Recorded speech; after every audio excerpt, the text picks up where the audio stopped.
Hey, how's it going, YouTube? How y'all doing today?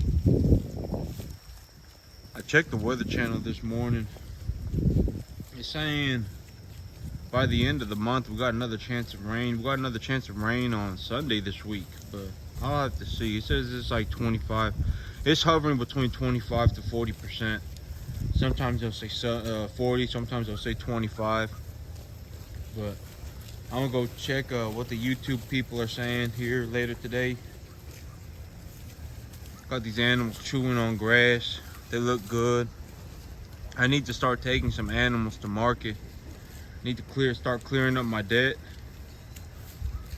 These little, I got these little black Angus heifers a little while back. These right here. I mean, they grow pretty good. I mean, yeah, I've been putting weight on them ever since I got them. And they're not wild. They've obviously been handled. They don't like go running for their lives or anything like that, and they've had all their shots. And I did have about a third of them get sick, but when I gave them medication, they turned around real quick. This was the little lump jaw calf. She got fixed up. So I haven't had any major problems with these little heifers. My only big gripe is that this animal was real small. He gave me one real small little calf. So, but I could well, next time I'm going to make sure I look through the animals a little bit more closely. Make sure I don't get one real small calf. But other than that, these animals, they're these little black Angus heifers. I'm going to see how they do in market. When I take them to market, I'm going to see what kind of money I make on them.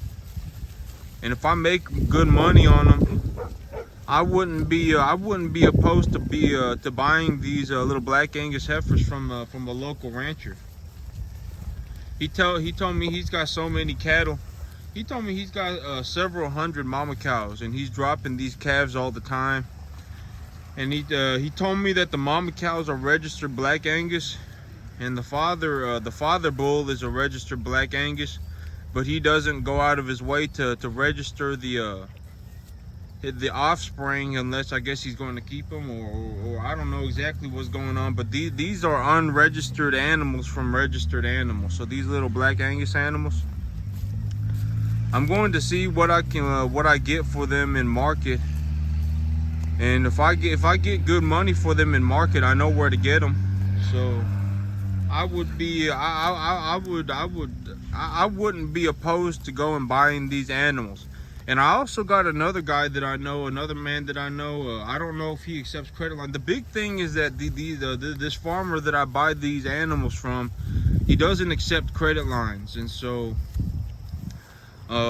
yep, that's the big problem for me, because I don't purchase these animals with cash. I purchase these animals with debt.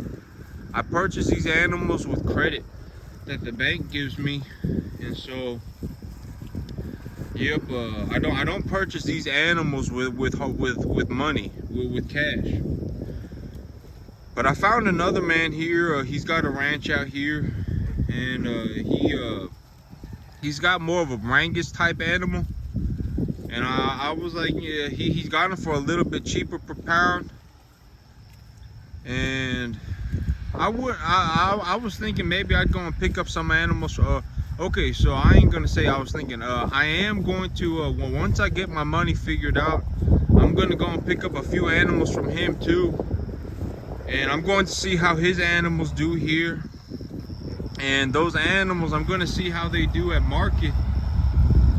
And if well, I'm just going to see, right? Because if I can buy animals from a local ranch, I would rather buy animals from a local ranch, just because it would save me a lot of time and effort.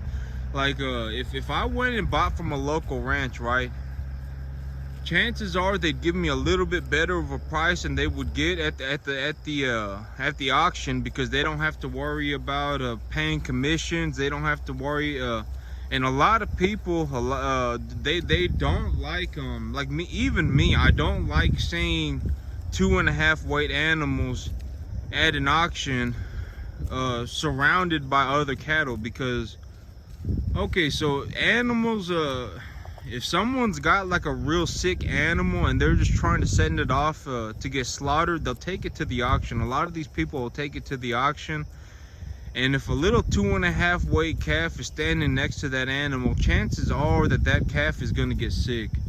And so realistically, like from a if I went and bought animals from a sale barn, and I bought a bunch of 2.5 weight animals from a sale barn,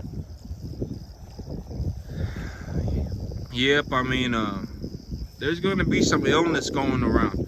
But even these animals that I brought in from this ranch, even these animals, I had to give 2 out of 7 of them a shot of antibiotic. And so when animals come in from a sale barn, it could even be worse. It could be up to a third or a half of them need a shot of antibiotic. And so that's not the end of the world, but if I can, I would rather buy animals from a local ranch. If they're going to be little 2.5 weight calves, I would rather buy them from a local ranch than buy them from a sale barn. That's just me personally. But with that being said, most of these animals came from a sale barn, and they look real good. They're liking this grass. They're chewing on this grass. They like eating it. So yeah, I got a few I got 2 ranchers here that I know that are that just have a lot of cattle. And if they have cattle and if they do good in market, I would be happy to buy them.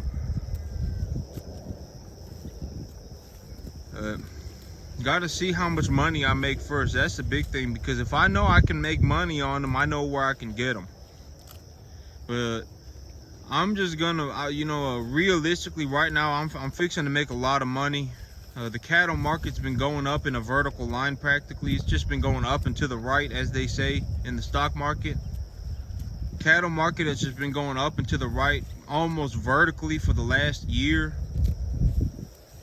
Maybe not the last year, maybe about the last 10 months. It's just been going up constantly. And yep, the cost of fertilizer has been dropping. I've had a lot of rain. My grass is growing in real good for the last year or so. I've just the last 10 months I've just been growing grass constantly. I mean, the grass conditions have just been phenomenal. But I mean, that's how it usually is around here too. I mean, I would say out of 99 years, probably 10 months out of the year I can grow grass. For about 90 out of 100 years, I can grow grass here practically 10 out of 12 months a year. And so the grass growing conditions in the area that I'm in are phenomenal. So this area of Texas is phenomenal. It is known to have phenomenal weather for growing grass.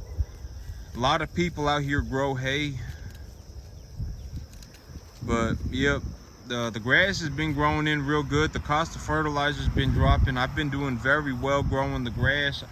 Chances are I'm going to make a tremendous amount of money. If I can make $25,000 a year here extra, I'm doing phenomenally well for myself. You know, if the average person made $25,000 extra, I mean, they would see what I'm talking about. $25,000 a year is a good chunk of money. And the thing is because I'm running this farm, I don't pay hardly any income tax, and I don't pay any sales tax on anything that I need. I don't any farmer here in Texas doesn't need to pay sales tax and doesn't need to pay property tax on their property.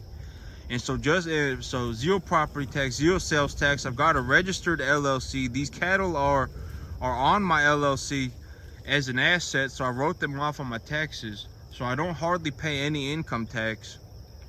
I mean, making $75,000 a year, $65,000 a year, paying almost zero taxes is a phenomenal sum of money.